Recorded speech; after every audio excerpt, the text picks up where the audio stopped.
All of that coming up, but first, one of the most contentious hearings on Capitol Hill that we've seen in quite some time. FBI agent Peter Strzok faced off against House Republicans last week. Then the other person at the center of the controversy, former FBI lawyer Lisa Page, appearing behind closed doors Friday, and then again, day 2 of her testimony happens tomorrow on Monday. My next guest was one of the select group of lawmakers to question them both, and he had the heated exchange with Strzok, who claims his personal opinions about the president had no impact on his professional conduct.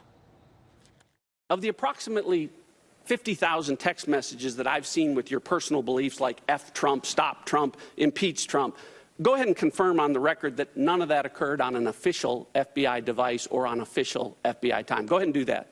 Sir, no, they did. Many of them did. Oh, they did. Okay, so 50,000, sir. So really, no, I'll give you a chance at the end. So what you really meant to say was that when you said you never crossed that bright, inviolable line, what you meant to say was, except for 50,000 times. I'm sure there are 13,000 FBI agents out there that are beaming with pride at how clearly you've drawn that line. Do you see why that might call into question everything you've touched on all of those investigations?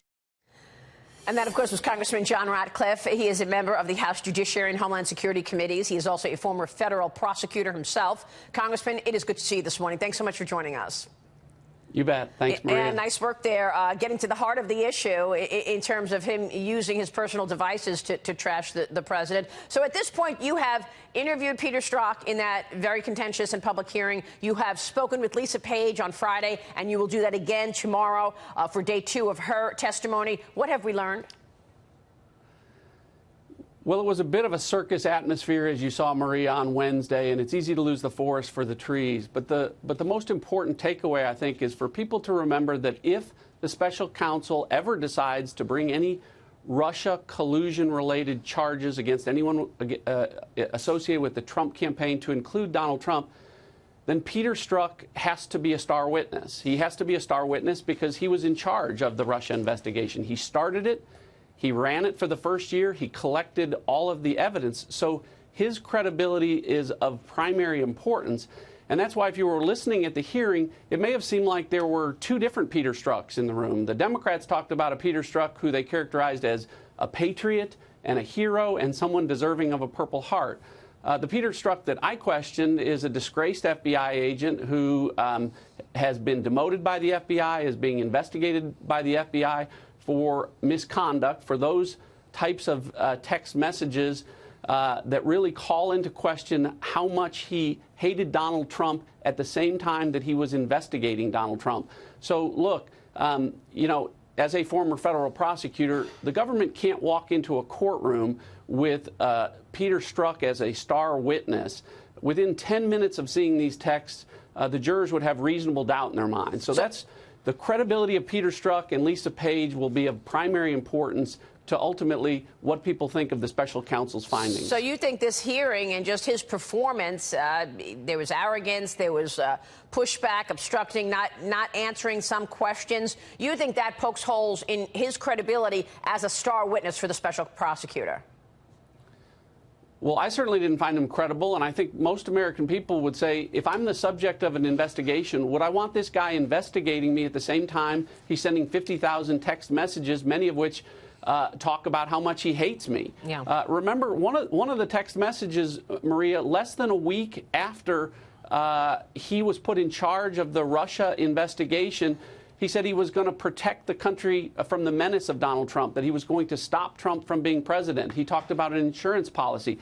That alone really raises reasonable doubt and real questions about the validity of any evidence that he collected in this investigation, which became the special counsel probe. Has there been a difference in the answers that he gave versus what Lisa Page told you yesterday and what she might tell you tomorrow?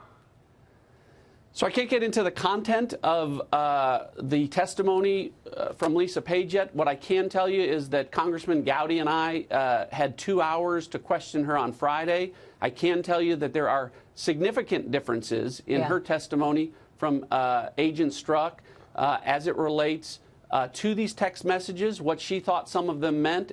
And she gave us new information that he either wouldn't or couldn't that confirm some of the concerns that we have about these investigations and the people involved in running them. Let me ask you specifically. We'll continue. Yeah. Go ahead.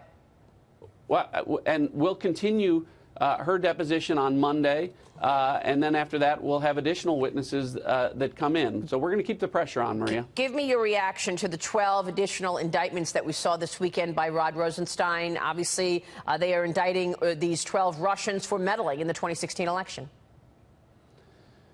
Well, so if you're keeping track of the numbers, I think that makes 25 or 26 Russians indicted for meddling in our election. But it's 0 Russians indicted for colluding with Americans, and it's 0 Americans indicted for colluding with Russians. So all of this goes to prove what many of us that have seen every classified document have been saying, which is that there is no evidence of collusion. But as a former U.S. attorney and as a former terrorism prosecutor and national security lawyer, I got to tell you, Maria, it's a really curious way about going about an investigation if you're serious. Typically, when you've got defendants in foreign jurisdictions, you don't hold a public press conference and announce it if you ever have any intention of prosecuting them. The indictments should have remained sealed until you could lure those defendants to a jurisdiction from which they could be extradited, arrested, and then unseal the indictments. So it really seems like, from my perspective, this is more about the special counsel trying to justify the work that they're doing and their existence, rather than really trying to seriously prosecute folks that were trying to meddle in our election. Because at the end of the day, we don't have jurisdiction over them, and they're not going to be prosecuted. We can't. Well, that's exactly right, Maria. And the other problem with this is these types of cases, U.S. attorneys can handle them. Lawyers from the criminal division, national security division at Main Justice can handle these cases.